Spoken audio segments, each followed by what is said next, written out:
Hi, you are engaging in the ELA Guidebooks unit Freak the Mighty. The purpose of this video is to learn more about the background of King Arthur and the Knights of the Round Table. This will help you better understand how the main character Max would like to be viewed by others in the novel Freak the Mighty. Be sure to have your handout available and something to write with for the video. Who was King Arthur? Was he a real person, fictional character, a king, or a war hero?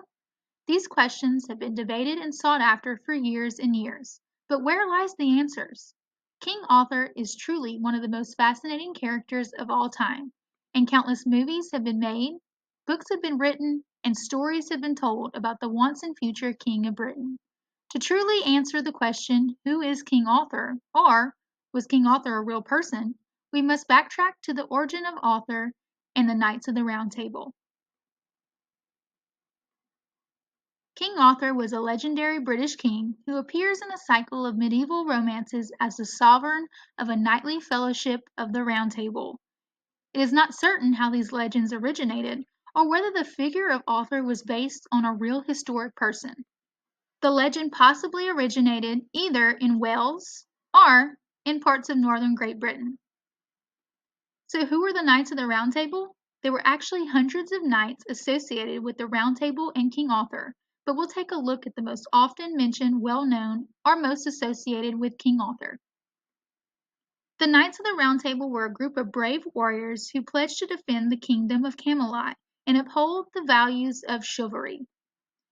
They were led by King Arthur, who was said to have ruled Britain in the 5th and 6th century. The Knights of the Round Table were known for their strength, courage, and loyalty. They were said to have embarked on many quests to fight evil and bring justice to the land. These quests often involved battles against dragons, giants, and other mythical creatures. The knights were honored and respected for their ability to overcome these challenges. Now you're ready to answer the questions: who was King Arthur, and what 3 characteristics were the Knights of the Round Table most known for? Pause this video to record your answers on your handout at the first stop sign, then hit play when you're ready to continue.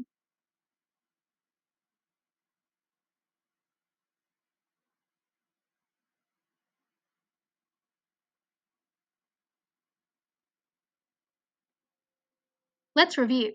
King Arthur was a legendary British king who appears in the cycle of medieval romances as the sovereign of a knightly fellowship of the Round Table. It's not certain how these legends originated or whether the figure of Arthur was based on a real historical person. He is thought to have ruled over Kingdom of Camelot. The Knights of the Round Table were most known for their strength, loyalty, and courage.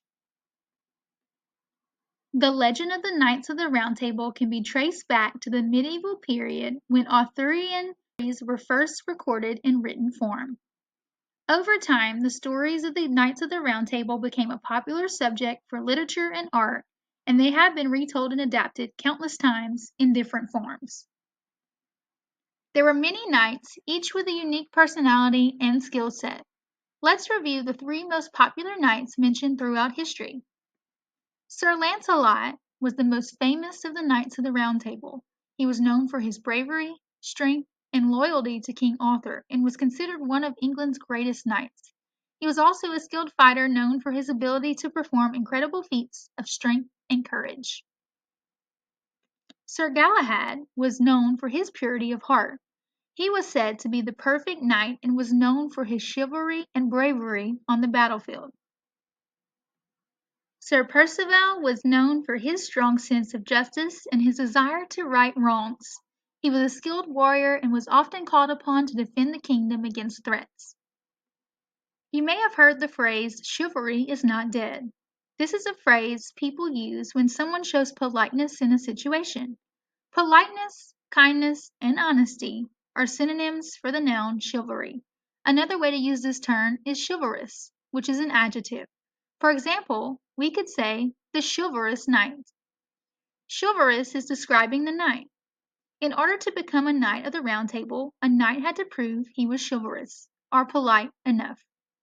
In the legend, the knights swore a code of chivalry, which is much like an oath today. This meant that they promised to uphold the rules given to them once they became a knight of the Round Table. The Knight's Code of Chivalry was an expected standard of behavior for knights in the Middle Ages. The knights were sworn to uphold their duty to the church, loyalty to the king, and provide protection for the less fortunate. Now you're ready to explain the Code of Chivalry. Pause this video to record your answers on your handout at the second stop sign. Then hit play when you're ready to continue.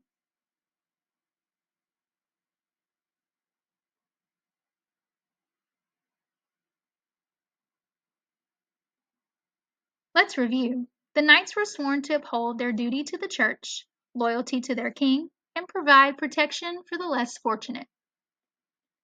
Was Arthur fictitious, or did he really live? We'll really never know. But Arthur, both knight and king, is one that lives on as an icon for truth, justice, and goodness throughout ages. You will use this new knowledge as you engage in the ELA Guidebooks unit, Freak the Mighty. When you finish this video, be sure to turn in your completed handout to your teacher.